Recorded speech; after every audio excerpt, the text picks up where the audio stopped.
여러분, H몰입니다. 오늘 아침에는 시장 경제에 대해서 H모빌 경제학으로 말씀드려 보겠습니다. 경제학에는 기본적인 원리가 있습니다. 예를 들어 시냇물이 흘러내리고 있는데 그 흘러내리는 건 오래된 자연 지구 생성 과정에서 난 물 길이라고 하죠. 돈의 흐름도 물 길이 있습니다.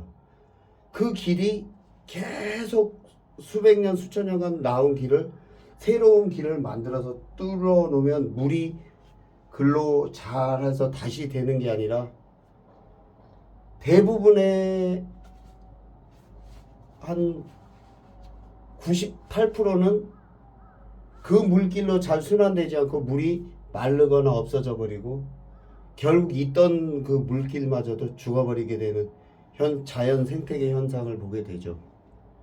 돈의 금리도 똑같습니다. 지금 은행 근무하는 분들도 금리를 빨리 낮춰야 됩니다.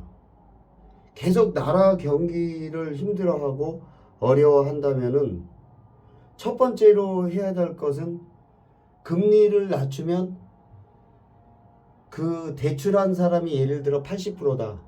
그 80%가 체감할 수 있도록 이자를 낮춰주는 겁니다. 그러면 그 사람들이 새로운 경제를 일으키게 되고 더 많은 일을 하게 돼서 모든 것을 이렇게 안정권으로 들어가게 할 수 있는 그 역할을 하게 되는 거죠. 경제학자나 은행 실무자들이 대부분 자영업을 해본 게 아니고 급여 생활을 한 분이 대부분입니다.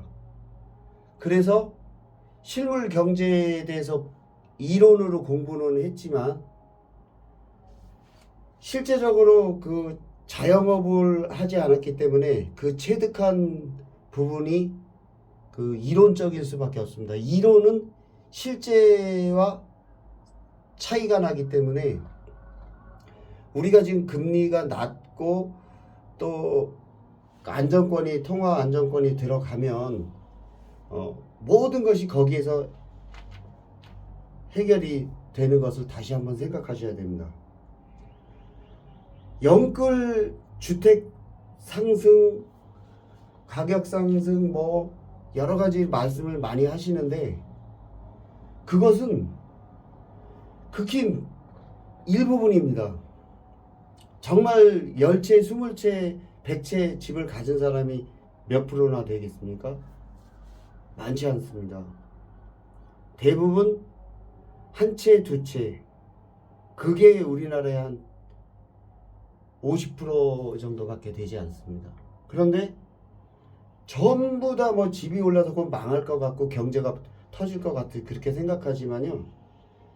이 세상 사람들이 생각하고 행동한 모든 것에는 대가가 있게 마련입니다. 영끌족이라고 자꾸 칭하지만 그 사람들은 돈을 대출해서 쓰고 그냥 노는 사람이 아니거든요. 투잡, 쓰리잡까지 해서 그걸 갚으려고 막 하고 있죠. 그에 따른 자녀들, 우리나라가 80%가 예를 들어 대출을 받았다고 하면 80%의 모든 가정들이 열심히 할 수 있는 길을 열어주는 것은 그들에게 금리를 인하해주고 또 거기에서 얻어진 걸로 재창조를 할 수 있게끔 만들어주는 것은 그 사람들이 일을 하게 할 수 있어야 하는 거예요. 중국 경제가 그렇잖아요. 일할 수 있는 사람은 누구든지 하게 하고 가급적 돈도 많이 쓸 수 있고 또 연구비를 사용할 수 있고 하게 하잖아요. 그런데 우리는 대출을 하면 마치 거저 얻은 것 마냥 사기라도 쳐서 그 돈을 가져간 것 마냥 영끌영끌합니다. 그들은요 정확한 담보력이 있고 또 정확하게 돈을 영끌을 하려고 해도 그 집을 담보로 자기가 열심히 또 노력하고 있는 거예요. 영끌할 때는 자기 돈도 많이 들어갔는데 모두 날려먹으려고 가만히 있겠습니까? 절대 그렇지 않아요. 100이면은 1, 2%, 10% 내외 가지고 190%를 혼돈을 주면 안 되는 거죠. 그들이 선택한 모든 대가는요, 또 하나의 기쁨을 포기하고 그쪽으로만 가고 있는 거예요. 어느 한 사람이 주택을 샀다. 그러면 다른 그 놀러 다니거나 막 다른데 그 어떤 곳에 돈을 쓰지 않고 나는 주택 시장에다 돈을 쓰고 내가 열심히 벌어서 그것으로 경제를 살려보겠다 하는 쪽으로 나가는 사람이 있고, 어떤 사람은 사업을 일으키는 쪽으로 나가는 사람이 있어요. 저마다 그 다른 그 꿈을 갖고 있기 때문에 그들은 그 꿈을 얻기 위해서 무언가 한가를 포기한 사람들이에요. 그 한 가지의 기쁨을 포기하고 그쪽으로 가는 사람들한테 많은 금리를 받으면서 나라가 잘 되기를 바라고 자녀가 많이 낳기를 바라고 또 자녀들이 또 결혼해서 자녀를 많이 낳고 경제 활동을 하길 바랍니까? 그런다면 그들이 할 수 있는, 내가 어느 곳을 나무를 한 그루 심으려고 하는데 그 땅을 빌리려고 하면 이자 많이 내야 된다 이러면은 그게 안 되잖아요. 그와 똑같기 때문에 정말 그 급여 생활만 해본 사람들이 정치를 하거나 경제를 계속 운전하고 있다면 힘든 일이 생깁니다. 경제는요, 절대 그 시장 경제는 정부가 개입해서도 안 되고 우리 그 경제학자가 생각한 대로 해서도 되는 게 아니에요. 모든 우리가 물꼬를 트고 여지껏 살아온 그 물길을 막으면 안 되는 점. 거기서 잘 되는 사람도 있고 좀 실패하는 사람도 있고 거기에서 또 중산층도 있고 그러거든요. 그거를 그대로 나갈 수 있게 해야지. 지금 다른 거에 신경 쓰고 막 싸울 때가 아니에요. 우리하고 싸워서는 안 돼요. 세계에 지금 많은 나라가 있는데 이웃에는 착한 나라도 있고 뭐 화를 잘 내는 나라도 있고 시비 거는 나라도 있는데 그것과 대립하고 그것과도 이렇게 협치를 이루어 나갈 그런 국리를 해야지 우리끼리 해서는 안 되는 거죠. 그리고 우리가 여러 가지 그 판단을 내린 것들은 한 번에 팍 이루어지지 않아요. 우리가 결실을 맺기 위해서 열심히 노력하면 조금씩 한 계단 이렇게 이루어지는 거거든요. 정부는 그런 걸 독려해 줘야 돼요. 또 은행 그 경제학자들도 그렇게 해야 되는 거죠. 무조건 경기는 어려운데 자녀 많이 낳아라 뭐하라 할 필요 없어요. 경기만 딱 안정이 되면 그 토끼를 한 마리 키워보세요. 놀란 토끼는 절대 애기 낳지 않아요. 근데 경제가 집을 안전하게 해주고 풀도 이렇게 막아주고 해서 공간을 만들어주면 엄청나게 또 급하게 번성하는 게 토끼의 습성이에요.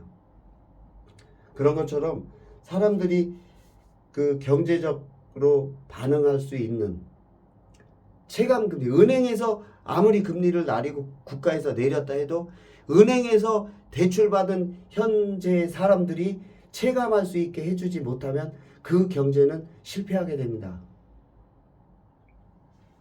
자유롭게 모든 사람들이 거래를 하고 또 대출도 받고 주택도 사고 자동차도 사고 그렇게 할 수 있도록 만들어줘야 되는 게 정부가 할 일입니다.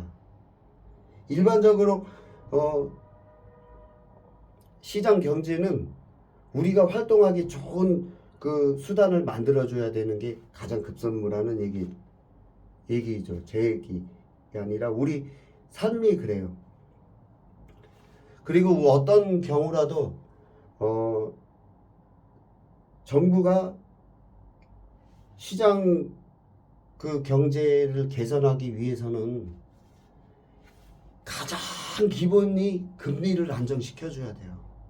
많은 사람이 대출을 받았다면 그들을 계속 금리를 높이면 진짜 연끌로 만들어가는 사람이고 파산을 만들어가는 거거든요. 안정을 시키기 위해서는 지금 모든 대출자들이 체감할 수 있도록 금리를 조금 낮춰주는 겁니다. 그들 열심히 일하고 그 낮춘 돈이 또 다른 사업을 일으키고 또 다른 사람의 급여로 가게 되고 또 재창출의 재생산의 시간을 만들어주는 계기가 되거든요. 그러면 그들은 자녀들한테 또 뭐 집을 사서 결혼을 시켜서 이소하게 해주고 다시 생육하고 번성하게 해주는 그런 일을 하게 되는 거죠. 일터도 만들고 정부가 일터가 만드는 거는 공무원만 늘리는 것밖에 없어요. 경영자들이 일터를 늘리는 거거든요. 꼭 알으셔야 됩니다. 우리나라의 그 생활 수준은요, 우리가 일을 해서 생산하지 않고 복지만 늘리면 망하는 겁니다. 복지만 잔뜩 늘려놓으면 우리가 그걸 생산해야 되는데 생산자가 이자에 쳐서 생산을 못하게 되면 안 되는 거죠. 어떻게 복지만 계속 논하고 생산자는 하나도 보호하지 않죠. 생산자를 보호하고 늘려야 복지를 만들 수 있는 거거든요. 여러분, 정말 이 작은 경제는 학자가 하는 게 아니고 또 뭐 박사가 하는 게 아니에요. 이 오랜 시장 경제 해본 사람들은 그 사람들이 박사고 석사고 학자입니다. 월급을 타서 생활한 사람과 경영자하고는 생각이 다른 거예요. 그렇기 때문에 그 월급을 탄 분들은 이렇게 해서 내가 소득을 더 많이 일으켜줘야 되겠다 하는 마음이 없이 경제를 논하면 빵점입니다. 통화량이 너무 없게 되면 경기는 다운되죠. 반대로 너무 많게 되면 물가는 상승할 수 있어요. 그러니까 적당히 통화량을 조절해야 돼요. 너무 적게 지금 돈이 돌아다니고 있잖아요. 그리고 금리가 높잖아요. 그럼 통화량을 너무 적게 하는 거예요. 물을 조금 주고 너는 물 사용료를 많이 내 하는 거랑 똑같은 겁니다. 금리를 빨리 안정시켜 줘야 돼요. 우리가 여러 가지 단계적으로 인플레이션과 디플레이션 이런 거를 겪지 않으려면 가장 중요한 게 우선 금리 인하입니다. 금리 인하는요,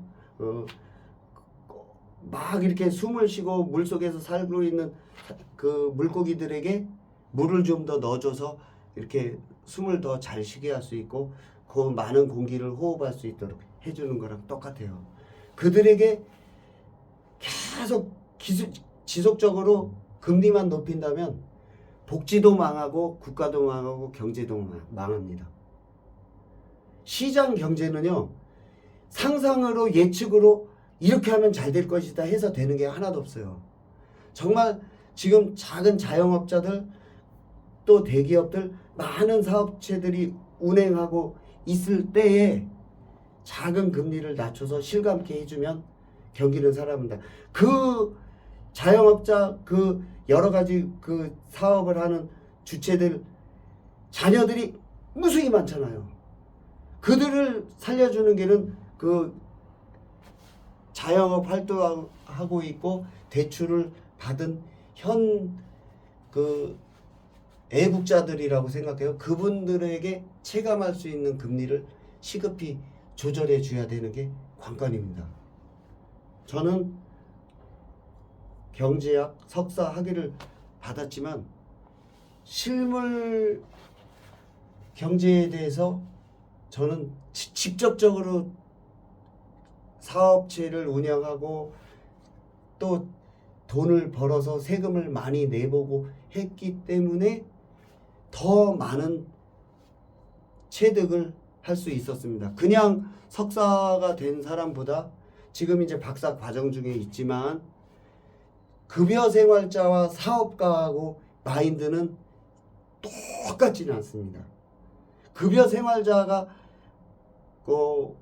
보다 2% 정도 98%라면